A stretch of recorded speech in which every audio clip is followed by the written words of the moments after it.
Assalamualaikum warahmatullahi wabarakatuh. Nama saya Hasna Rofifa, NPM 10070719112. Di sini saya akan menyampaikan hasil skripsi saya yang berjudul Model Pengelolaan Sampah Pasar Tradisional Berbasis Sirkular Ekonomi. Yang studi kasusnya ini adalah Pasar Induk Caringin. Yang mana yang pertama itu ada latar belakang dari skripsi ini, yaitu yang pertama, pasar tradisional ini memiliki potensi yang besar untuk menimbulkan sampah. Peningkatan konsumsi dan aktivitas jual beli ini menyebabkan bertambahnya volume dan jenis sampah.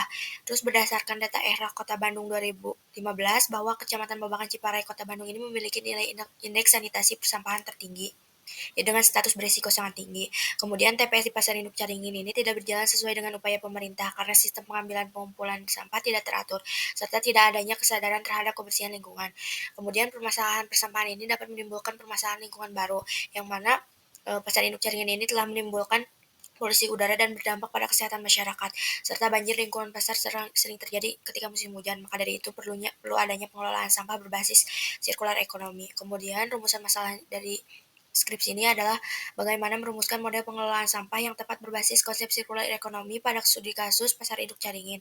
Kemudian tujuannya itu yang pertama ada merumuskan model pengelolaan sampah berbasis konsep sirkular ekonomi pada studi kasus Pasar Induk Caringin. Sasaran yang pertama ini ada teridentifikasinya kemampuan stakeholder dalam menangani pengelolaan sampah di Pasar Induk Caringin. Yang kedua ini ada teridentifikasinya jumlah timbulan sampah sebagai demand di Pasar Induk Caringin. Dan yang terakhir itu ada terumuskannya model pengelolaan sampah yang tepat berbasis sirkular ekonomi.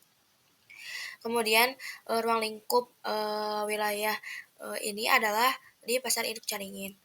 Kemudian berikut adalah kerangka pemikiran dan metodologi yang diambil untuk sasaran pertama ini. Metode pendekatannya mixed method. Untuk metode pengambilan datanya wawancara, observasi, dokumentasi, dan data sekunder, dan metode analisisnya menggunakan analisis kemampuan stakeholder. Untuk sasaran 2 ini menggunakan pendekatan kuantitatif, menggunakan pengambilan data observasi, data sekunder, dan wawancara, menggunakan sampel random sampling dan dokumentasi. Kemudian metode analisisnya menggunakan analisis timbulan sampah.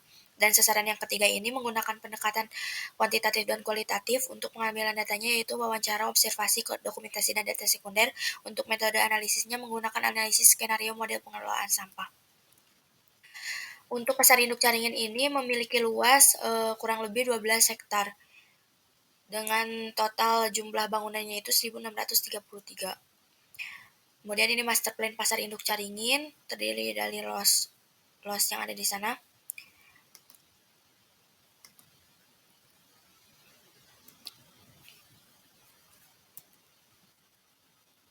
Kemudian berikut adalah sistem pengelolaan sampah existingnya, yang mana di sana itu belum adanya pengelolaan.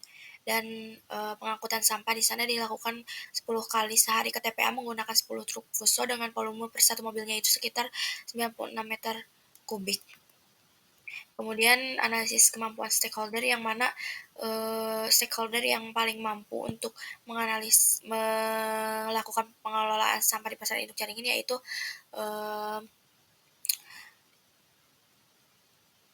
Hejo Tekno, dengan menggunakan teknologi. Untuk sampah organik ini menggunakan RDF, untuk plastiknya menggunakan pirolisis, dan untuk residunya sendiri menggunakan insinerator.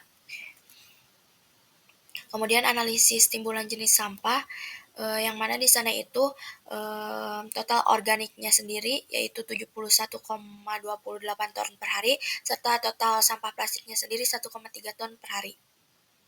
Untuk model pengelolaan sampahnya sendiri ada biaya-biaya yang harus dikeluarkan oleh jika adanya pengelolaan, dan adanya biaya keuntungan yang dihasilkan dari pengelolaan sampah ini. Kemudian model pengelolaan sampah ini juga menghasilkan 3 keuntungan, yaitu keuntungan lingkungannya mengurangi sampah hampir 72 ton, kemudian keuntungan sosialnya menambah lapangan pekerjaan sebanyak 100 orang, kemudian keuntungan ekonominya menambah pendapatan sekitar 2 miliar per bulan. Untuk kesimpulannya sendiri, yang pertama itu analisis kemampuan stakeholder ini untuk menangani sampah pasar yang ada sampah yang ada di pasar induk Caringin ini didapatkan bahwa Hejo Tekno merupakan stakeholder yang paling tepat dan paling mampu untuk menangani sampah di kawasan tersebut. Dari hasil analisis timbulan sampah, didapatkan sampah organik ini 71,28 ton, sampah plastik ini 1,3 ton per hari. Untuk keuntungan sosialnya ini menambah lapangan pekerjaan sebanyak 100 orang, untuk keuntungan lingkungannya ini mengurangi gas CO2 dan mengurangi sampah sebanyak 72 ton per hari, dan untuk keuntungan ekonomi ini mendapatkan keuntungan dan pemanfaatan hasil sampah yang diolah yaitu sekitar 2.094.150.000 per bulan. Terima kasih. Sekian dari saya. Wassalamualaikum warahmatullahi wabarakatuh.